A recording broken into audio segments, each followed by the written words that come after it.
We move through our daily lives operating under a very comforting assumption that we are the sole authors of our public image. We curate our personas, keep our true intentions safely guarded, and assume that our private choices quietly evaporate into the past, unseen and unrecorded. Consider a thought experiment. Imagine if every secret thought, every harsh judgment, and every hidden action you took over the last 7 days was perfectly recorded into a physical ledger and dropped into your hands. If you were suddenly handed that record and told to read it out loud in front of the entire world, would you be eager to show them, or would you be utterly terrified? That reflexive spike of fear reveals the tension between the public masks we wear and the reality of who we are when we think no one is watching. Sūrat al-Ḥāqqah depicts the end of the world as a total rupture, a moment when cosmic structures collapse and all personal illusions are forcefully stripped away. At the center of this chapter is a striking anomaly. 2 different souls stand in the exact same reality, facing the exact same judgment, yet they experience absolute opposites. One receives a fate of tremendous honor, the other complete degradation.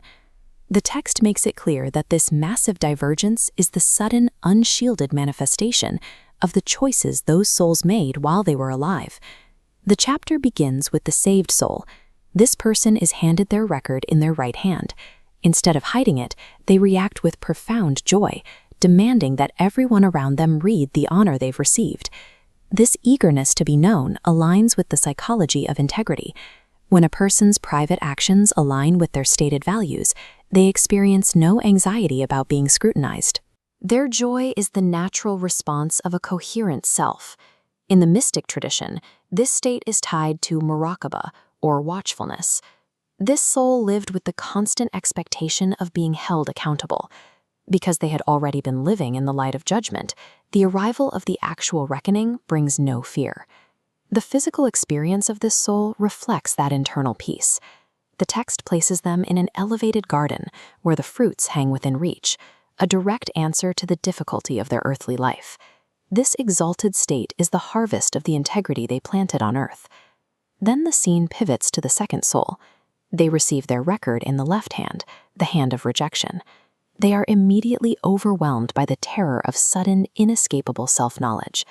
In life, this soul built a thick outer shell of extrinsic defenses, wealth and authority.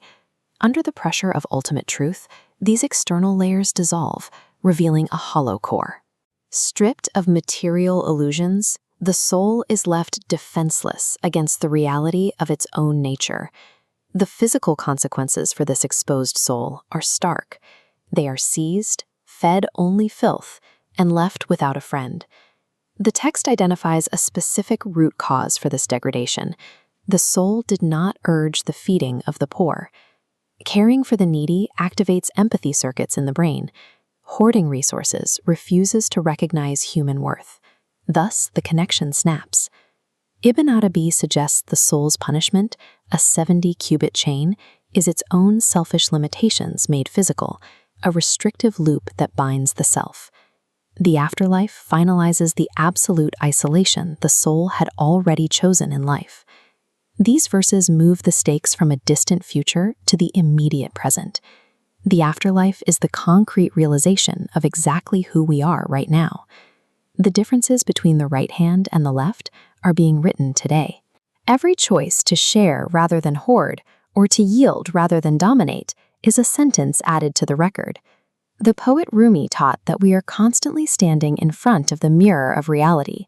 With every interaction, we are deciding the ultimate form our soul will take. That record is currently being written. The question is, when the time comes to read it, which hand are you preparing to receive it with?